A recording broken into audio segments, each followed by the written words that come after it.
Nata e 24. Çlirimi I Mekës. Kishin kaluar oj bia ime plot 2 vjet prej ditës kur ishte nënshkruar traktati I Hudejbijës. Sikurse të kujtohet, njëra prej konditave të këtij traktati thoshte se fiset arabe mund të bënin lidhje miqësie me cilën palë të dëshironin, me muslimanët ose me idhujtarët. Në bazë të kësaj kondite, fisi Huza u lidh me muslimanët, ndërsa armiqtë e tyre, fisi Benu Bekr, u bë me idhujtarët. Nga fundi I vitit të tretë të emigrimit, një natë, fisi Benu Bekr papritmas sulmoi fisin Huza, I cili u ankua te Mekasit, por ata, përveç se I bën veshët e shurdhër, I ndihmuan sulmuesit. Atëherë, fisi Huza vajti të strehuaj në Qabe. Sipas zakonit arab, në Qabe ishte ndaluar të vritej njeri, por pjesëtarët e fisit Benu Bekr nuk e respektuan këtë zakon dhe përdorën shpatën pa mëshirë, duke vrarë shumë persona nga fisi Huza. Në përfundim të këtij masakrimi, Amr bin Salimi I Huzas bashkë me një delegacion vajti në Medinë dhe në traj të vjershës e shfaqi ankimin me këto fjalë: O Zot, unë erdha për ta kujtuar Muhamedin a.s. për lidhjen dashurore që na lidh ne. O profet I Zotit, ndihmën tënde kërkojmë, thirrë shërptorët e Zotit për këtë qëllim. Dhe pastaj I shpjegoi profetit kërkesën. Muhamedi a.s. si I dëgjoi, I premtoi se do ta ndihmonte në bazë të lidhjes që kishin ndërmjet tyre. Muhamedi a.s. mbasi u këshillua me shokët e tij, u kërkoi Mekasve që t'i shtroheshin njerëz prej këtyre 2 kërkesave. T'ia paguanin fisit Huza gjakun e të vrarëve, të shpallnin se nuk ishin të bënin me fisin Benu Bekr. Përndryshe, pakti I Hudejbijës do të quhej I rrëzuar. Idhujtarët e Mekës nuk pranuan asnjërin nga konditat e tij dhe e lajmëruan profetin se e deklaronin paktin e Hudejbijës të prishur. Idhujtarët, mbasi e dërguan lajmëtarin tek profeti, e kuptuan se bën gabim dhe Ebu Sufjani vajti menjëherë në Medinë për t'ua propozuar vazhdimin e paktit, por profeti nuk pranoi fare ta shihte. Ai pastaj vajti dhe trokiti në dyert e Ebu Bekrit, Omerit, Aliut dhe Fatimës, duke u lutur që të ndërmjetësonin pranë profetit për kthimin e traktatit në fuqi, por asnjëri nuk e përkrahu. Ebu Sufjani u kthye në Mekë I dëshpruar nga dështimi. Profeti Muhammed a.s. ishte shpirtlartë dhe mëshirëmadh, por vesi që ai urrente më tepër ishte shkelja e fjalës, marrja nëpër këmbë e premtimeve. Këto ai vërtetoi duke u adorzuar Mekasve, Ebu Gjendelin dhe Ebu Buseirin. Posa u largua, Ebu Sufjani kërkoi nga muslimanët dhe aleatët e tyre që të bëheshin gati me njëherë për ta sulmuar Mekën. Me 10 të muajt Ramazan të vitit të 8 të emigrimit, Muhamedi a.s. u nis në krye të 10.000 vetëve.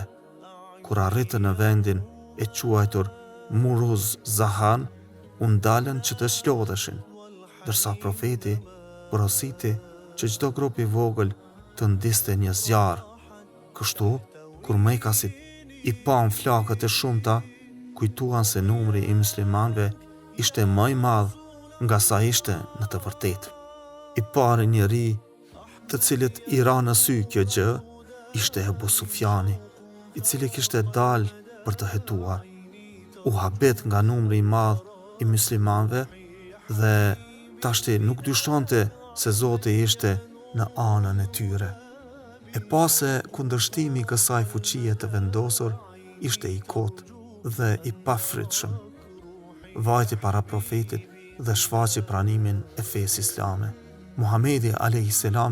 i shfaqi dëshirën që kishte për të marrë Mekën pa bërë gjakderdhje dhe i premtoi se nuk do ta gjente ndonjë e lig atë që do të hynte në shtëpinë e Ebu Sufjanit, ose do të rrinte në shtëpinë e vet, ose në Qabe. Ebu Sufjani vajti dhe i lajmëroi shokët e tij për numrin e madh të muslimanëve dhe u tregoi se ishte e pamundur ta mbronin qytetin, duke shtuar se të gjithë ata që do të rrinin në shtëpitë e veta, ose do të venin në shtëpinë e tij, ose në Qabe, nuk do të ngjiteshin nga muslimanët. Idhujtarët nuk patën udhë tjetër dhe u dorëzuan. Muhamedi a.s. hyri në Mekë duke e shpërndar ushtrinë në fise të ndryshme.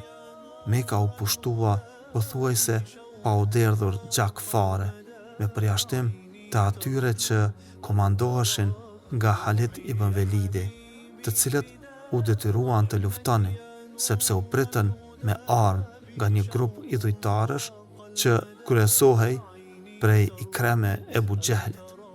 Në këtë betejë u vranë 2 musliman e 11 idhujtar. Puna e parë që e bëri profeti posa hyri në Mekë ishte pastrimi i Qabës nga idhujt, të cilët i theu një nga një duke thënë: erdhi e vërteta dhe u zhduk e pavërteta. E pavërteta gjithmonë zhduket. Pastaj Muhamedi a.s. fali 2 recate namaz dhe e falënderoi të madhin Zot për fitoren që i adhuroi. 8 vjet më parë, o i bija ime, Muhamedi a.s. veti dyti iku nga vendi i tij, duke u fshehur në errësirën e natës për të shpërtuar jetën.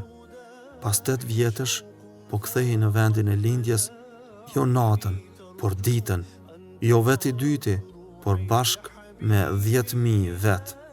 Lavdruar qoftë i madhi Zot që i adhuron fitoren kujdo që e meriton. Shumica e atyre që donin ta vrisnin Muhamedin a.s. e që nuk ishin lënë mjet pa përdorur për t'i torturuar shokët e tij besimtar, tashti ishin para tij nën mëshirën e atij që e luftuan për 21 vjet. Nuk ishte fuqi njerëzore që ta ndalonte në qoftë se profeti do të dëshironte t'i dënonte për bëmat e tyre të liga. Mirpo, Muhamedi a.s. i kishte zemrën të bardhë dhe nuk donte hakmarrje. Ai ishte dërguar plot mëshirë për tërë botën, prandaj u drejtohej armiqve të djeshëm që i kishte në dorë, duke u thënë: o popull, si mendoni se do t'ju përdor tashti? Populli përgjigjet një zëri: me mëshirë, ti je vëllai i ndershëm, djali i vëllait të ndershëm. Të gjithë heshtin dhe presin me ankth vendimin e tij. Muhamedi nuk vënon t'ju thotë: shkoni se jeni të lirë, asgjë nuk do t'ju gjej. Zoti ju fal, se ai është me mëshiruesi i mëshiruesve. Si gjithmonë, oj Fatime, edhe këtu profeti ynë na jep një mësim praktik. Ai na tregon se mëshira e vërtet është ajo që e shtyn njeriu ta fal atë që i ka bërë keq, edhe atëherë kur ka fuqi ta dënoj. Mbaje mend, oj bija ime, dhe përpiqu ta kesh këtë mësim si parim në jetën tënde, nëse dëshiron të gjesh lumturinë në të dyja jetët.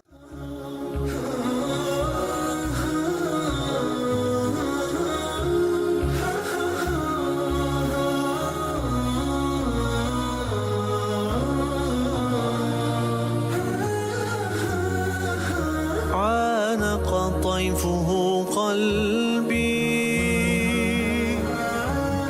ذابت في يديه يدي نادته عيوني أعظمها لامس القلب